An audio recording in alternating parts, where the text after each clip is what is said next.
Hello tout le monde, bienvenue sur Viens et suis-moi. Écoutez, prête l'oreille, je suis Vaya Prière et je suis très heureuse de vous retrouver aujourd'hui pour cette vidéo de notre deuxième journée de la semaine sainte de Pâques. Tout au long de la semaine, je vous enverrai une petite vidéo de manière à pouvoir vous aider à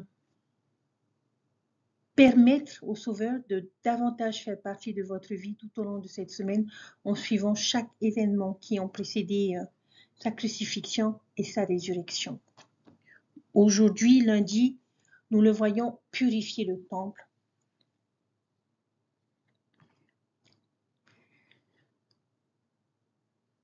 Pendant son séjour à Jérusalem, Jésus-Christ s'est rendu au temple et a été consterné de voir un lieu de culte profané et transformé en repère de voleurs. Parlant avec une autorité incontestable, il a commandé aux marchands et aux changeurs de partir. Ce peut être une image assez frustrante parce que cela ne lui ressemble pas du tout.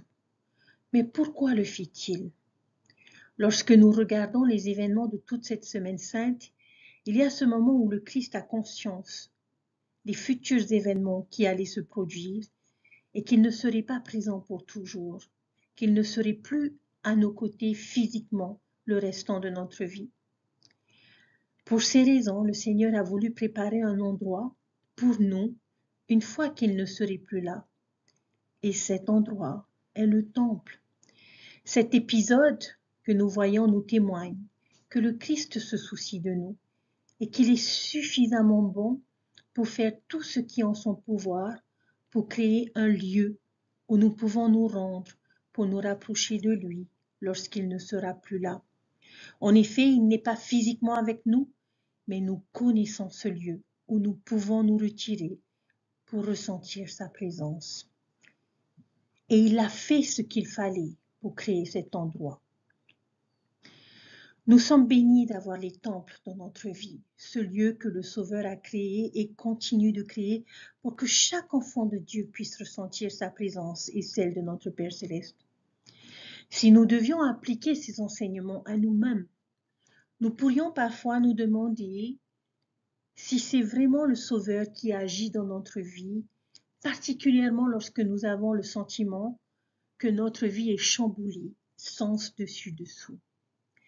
Chers frères et sœurs, songeons à cet événement et demandons-nous si le Seigneur n'est pas en train de faire ce qu'il faut en faisant du remue-ménage dans notre vie, afin de nous préparer pour quelque chose de spécial que nous ne savons pas encore avoir besoin.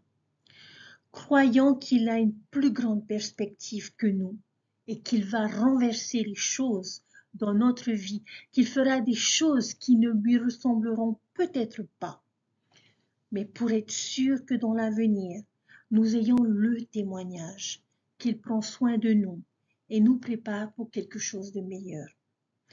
Cela me rappelle un message de notre prophète Russell M. Nelson qui a dit que nous avions tous besoin, avec l'aide du Seigneur, de nous débarrasser des décombres de notre vie. Vous souvenez-vous de ce message? L'évangile de Jésus-Christ est un évangile de repentir. Et grâce à l'expiation du Sauveur, son évangile est une invitation à continuer de changer, de grandir et de nous purifier. C'est un évangile d'espérance, de guérison et de progression. Et de ce fait, l'évangile est un message de joie. Notre esprit se réjouit de chaque petit pas en avant que nous faisons.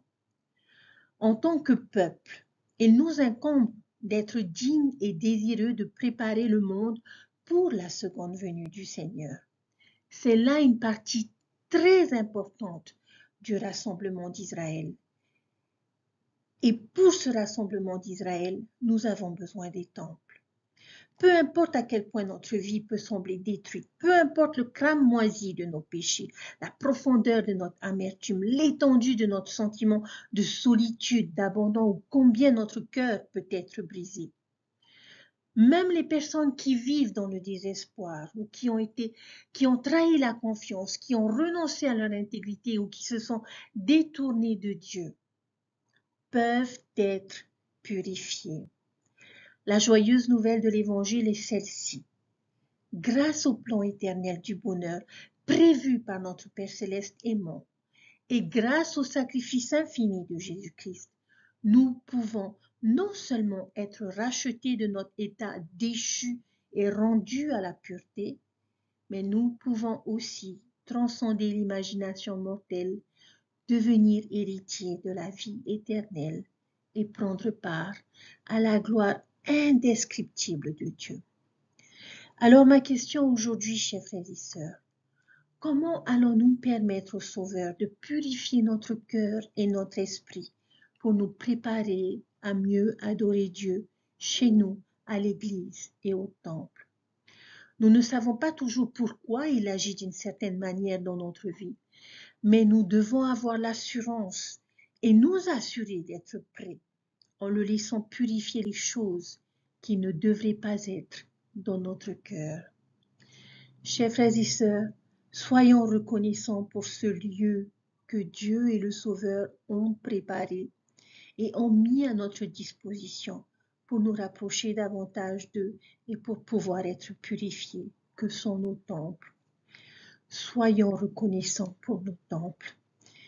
Je vous invite à méditer sur ces choses et je vous souhaite un bon lundi.